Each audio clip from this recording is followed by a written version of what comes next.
Hi there, my name is Vaughan, and I'm really passionate about helping people have a go at including music in their classroom. So here's a short video I've done to help you get started at teaching your pupils about rhythm. So let's get started. What is a rhythm? Well, a rhythm is essentially a pattern of long sounds and short sounds that are put together. So a great way to get started is through experimentation. Get your pupils to clap patterns to each other and get them to clap them back. Or if you've got percussion instruments around the school, you could use them as well, giving the kids lots of freedom to create, to copy, to experiment, and just to play with sound. Now it's time to add a bit of structure and to create some building blocks to help us to create our rhythms. So a great place to start is with language, and this is where you can link in any topic that you might be learning in class.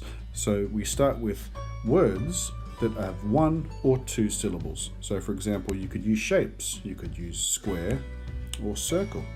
You could use food, pear or pizza. You could even use colors, green, orange. And if you teach pupils in some of the upper years of primary school, you could use text from any of the books that they are using, for example, character names. Once you've decided on your stimuli, it's time to get going creating patterns that include 4 of the chosen objects. So for example, you might go square, square, circle, square. Very common pattern. You might go pizza, pear, or you might even go orange, orange, green, green.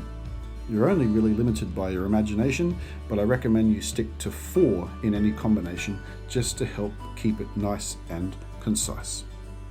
Now that you've created your patterns, it's time to have a go performing them. And I've put a backing track on my YouTube website so you can have a nice strong beat to clap along with. So you could get your pupils to clap this rhythm over and over again. So for example, it would be pizza, pear,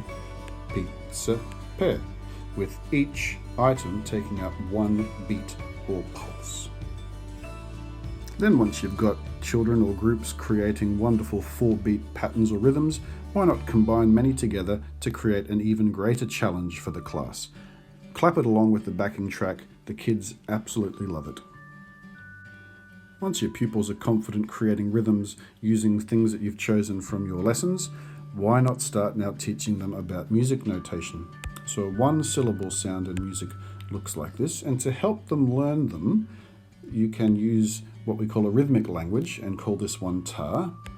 The 2-syllable sound looks like this, and we call that tete. And then you can also introduce a rest or a 1-beat rest, which looks like this, and its name is no surprise.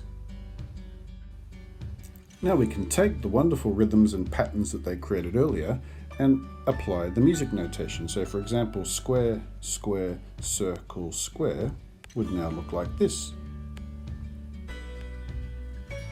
And they could say along to that as they clap it, ta, ta, te, ta. So putting together language, putting together clapping, putting together visuals really helps to consolidate the understanding. And again, once they're confident creating short 4-beat rhythms using music notation, they could create longer ones. And here are the 3 patterns that I created earlier with shapes, food, and colors converted into music notation. Again, put on the backing track, get them to clap along. It will be a wonderful activity for the whole class. After your pupils have got confident creating their own rhythms, both in real time and using music notation and other forms of stimulus, why not have a go at some fantastic rhythm challenges which I've created on YouTube. So go to YouTube, search Mr. F Rhythm, and up will come a playlist of lots of activities that you can clap along together as a class. These activities use tars and tetes and rests for the first 5, and then I start to introduce different sounds which I will talk about another time.